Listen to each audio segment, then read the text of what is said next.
CBS News State Department reporter Christina Ruffini is following this story. She joins us now from Washington. Boy, this is a really interesting case because we know in those refugee camps there are women from all over the world. The president has encouraged other countries to take back their citizens. Right. But here we have this bit of a controversy. So let's talk about her citizenship. You know, why is it in question? She was born here in the U.S., right? It appears as if she had a U.S. passport. So what's going on? Correct. So she was born in New Jersey, and her lawyer has produced documentation of both her birth certificate and this piece of paper that says her father was no longer a diplomat by the time she was born. Now, this is what's at dispute. There's this little known clause, and frankly, we didn't know it, and we had to look it up, that if you are the child of a diplomat serving in the U.S., you don't qualify for natural-born citizenship, right? It's like my brother, for example, was born in Germany when my dad was in the military, and he is not naturally a German citizen. He's an American citizen. It's kind of the same theory. So if you're here under a diplomatic mission and you have diplomatic immunity, your child who's born in the United States does not count automatically as a natural-born citizen. However, in this case, the family is claiming, and appears to have documentation to back it up, that that mission ended a month prior to her birth. She was born in Hackensack, New Jersey. She has what appears to be a U.S. birth certificate. And until she left, she had a U.S. passport. So the State Department at one point agreed with her and gave her a U.S. passport saying, yes, you are a U.S. citizen. Her father had to provide documentation that his mission had ended for her to get that passport at the time, and she received it. Now the State Department is saying basically just because we gave her one 20 years ago doesn't mean it was valid. She didn't have the right to have American citizenship. She's not an American citizen, and therefore we don't have to take her back. Wow. Wow, this is really sort of a complicated story.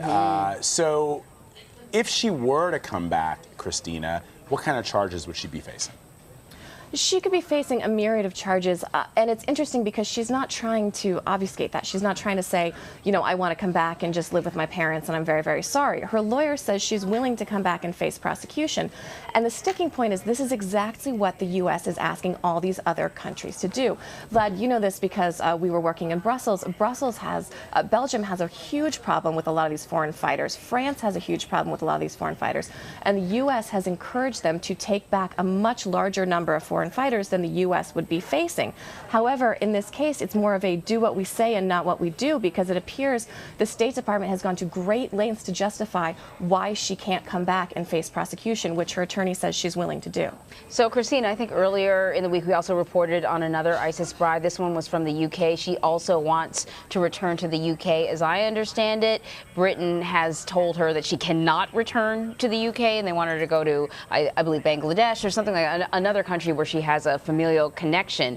But I'm wondering, is there a U.S. policy? I mean, is there sort of a set of guidelines that the U.S. follows when it comes to people who have traveled to Syria and want to return? Not really, and that's why this case is important to watch, because it has the potential to go up to the Supreme Court, because citizenship is something that's been considered very sacred by the Supreme Court. There have been previous cases where the government has tried to strip people of their citizenship, and basically the Supreme Court has said if you're a natural-born citizen, it's virtually impossible to strip someone of their citizenship unless they willingly give it up. You can renounce your citizenship, you can pledge allegiance to another government, you can have it stripped for treason, but there's due process involved. You have to go through a military tribunal, you have to go through a court. There has to be justification and basically a paper trail for here's what you did and here's why we're taking your citizenship and here's the people who decided that. In this case, there's been none of this. There's been kind of this retroactive mechanism to go back and basically comb through the fine paper of her original citizenship and say you didn't have it to begin with. So there isn't a policy per se. This will definitely be a test case and something to watch as more of these foreign fighters and more of these ISIS brides try to find a way home. Yeah. Christina, always great to have you to shed some light on very complicated subjects happening abroad. We appreciate it as always. Thanks, guys. It's nice to see you.